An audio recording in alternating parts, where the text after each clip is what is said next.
ఏవైనా ఉన్నాయి all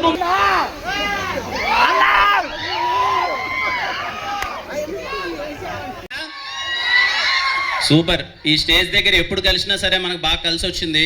first time SR కళ్యాణ మండపంకి వచ్చాను, తర్వాత వినరో భాగ్యం విష్ణు కథకు వచ్చాను, తర్వాత కా ట్రైలర్ లాంచ్ ఇదే స్టేజ్ మీద జరిగింది. అన్నీ కలిసి వచ్చే గుర్తుపెట్టుకోండి, చెన్నై లవ్ స్టోరీ అంతకు మించి 4 ఇంతలు కలిసి వస్తుంది. ఇప్పుడు మీరు అక్కడ కూర్చొని చెన్నై లవ్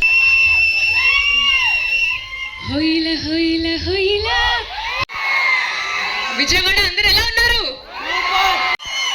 మన Stella college Shri Srinivasa restaurant లో అన్లిమిటెడ్ బిర్యానీ ఇక్కడ ఫర్ దట్. అలాగే మా టీం వాళ్ళందరికీ థ్యాంక్స్ చెప్పాలి. ముందుగా మా సో మచ్ ఎస్కేఎన్ గారు ఫర్ అసలు ఎస్కేఎన్ గారి గ్రౌండ్ లెవెల్లో ఉన్న ఫ్యాన్ బేస్ చూస్తుంటే అసలు ఆయన ఎక్కడికి వెళ్ళినా సరే ఆయన స్పీచ్ కానీ అది ఆల్ ద సపోర్ట్.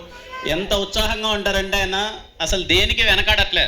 తమ్ముడు ఈ సినిమాని తీసుకెళ్ళాలి బ్రదర్, ఏదైతే అదేంది, ఎంత దూరం అయితే అంత దూరం, డబ్బులకు వెనకాడకున్నా. Thank you. వచ్చిన వాళ్ళందరికీ థ్యాంక్ యూ సో మచ్. ముఖ్యంగా మీడియా వారికి అందరికీ, ఇక్కడ చాలా మంది ఇన్ఫ్లుయెన్సర్స్ ఉన్నట్టున్నారు. థ్యాంక్ యూ సో మచ్ అమ్మ అందరికీ. Very best. మరొక మైల్ స్టోన్ ఫిల్మ్ మీ కెరియర్ లో అవ్వాలి చెన్నై లవ్ స్టోరీ అని చెప్పి మనస్ఫూర్తిగా కోరుకుంటున్నాం. అలాగే ఇక్కడికి విచ్చేసిన ప్రతి ఒక్కరికి పేరు పేరున thank you very much. Yes